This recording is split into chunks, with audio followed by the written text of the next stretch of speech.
is just being kind and condescending so that I won't feel embarrassed.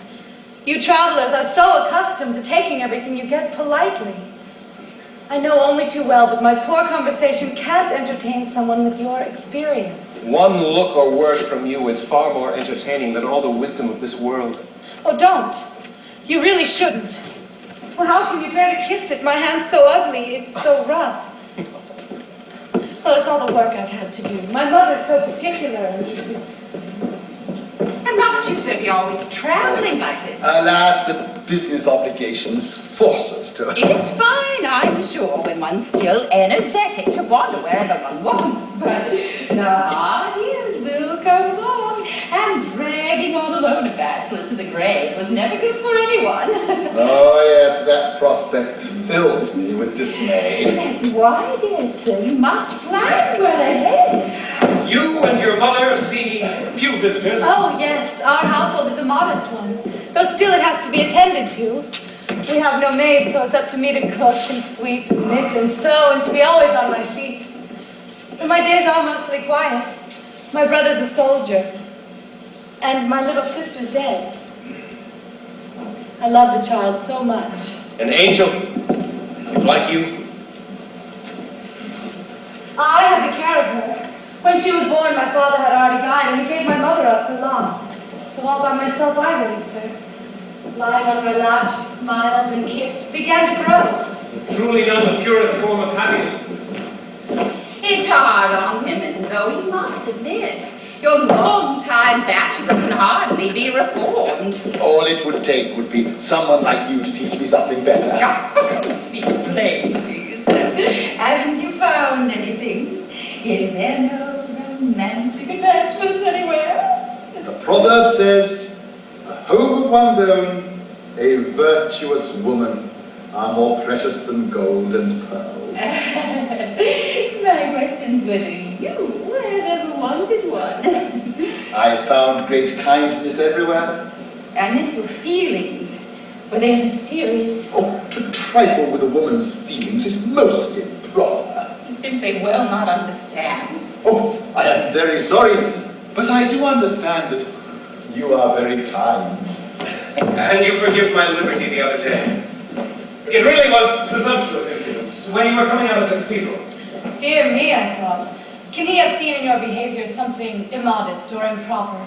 It was as if he felt he had the right to treat you as an ordinary girl. Yet right away, I must confess, something inside me began to intercede for you. What? Let me do this. What? Is it for a bouquet? No, just a game. What game? Stay there, you'd only laugh. What? Love me. What are you murmuring? That lovely, an angelic face. He loves me. He loves me not. He loves me. Yes, my child. Let what this flower tells you serve you as oracle. He loves you. Do you know what that means? He loves you. I'm trembling. Don't be afraid. Look into my eyes. Let them and let these hands that now clasp yours express what tongue can never say. Eternally. Its end would be despair. There must not be an end, not ever. You're teasing me. Hachi.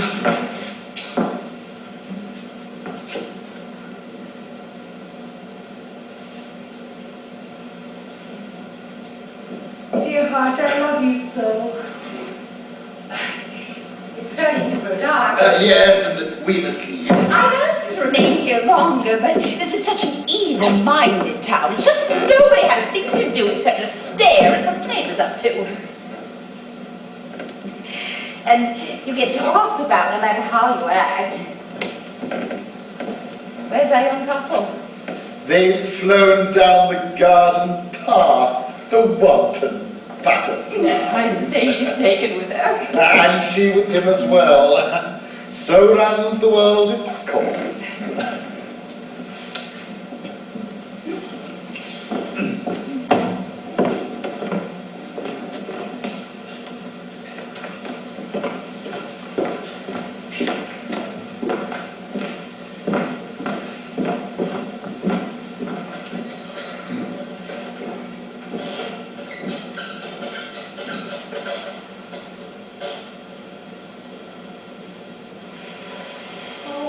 calm is gone, my heart is sore. I'll never find peace anymore. My poor head is so distraught. My wretched mind is torn apart. I go to the window to see him once more, and only to find him do I go out the door.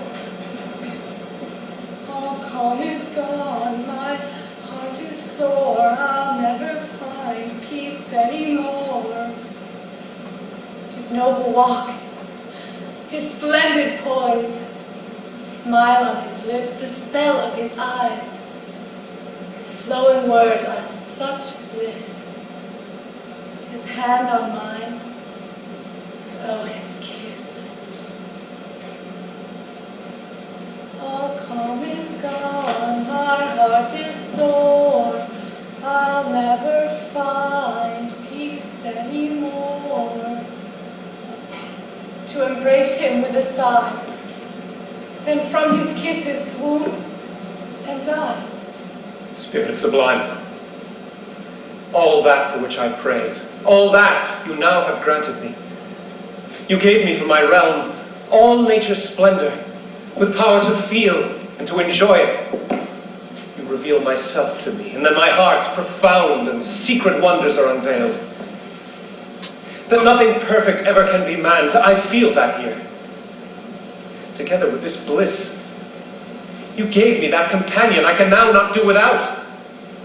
Though cold and insolent, he makes me scorn myself, and turns your gift to nothing with a single whispered word.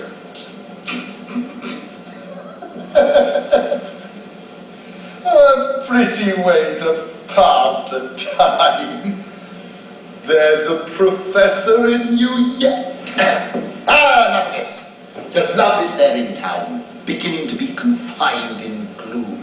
You're never from her mind. Her love for you is overpowering.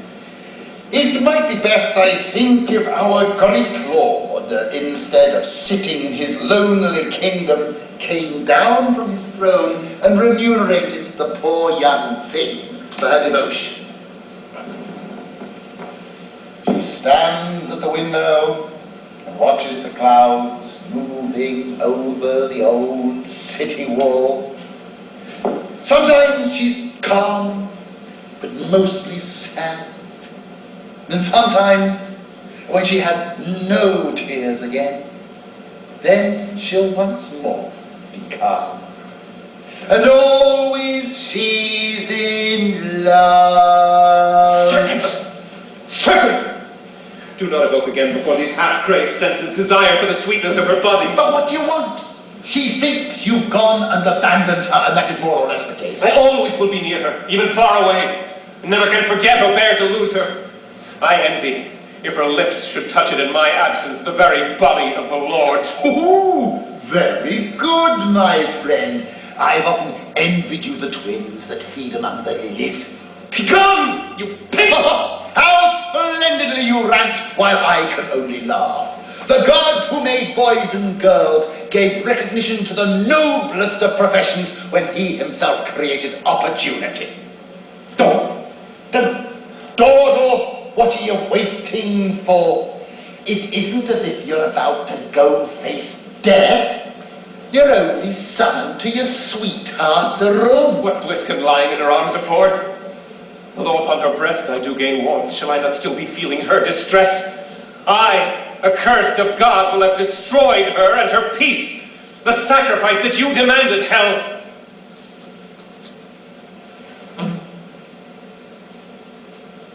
Help me, devil.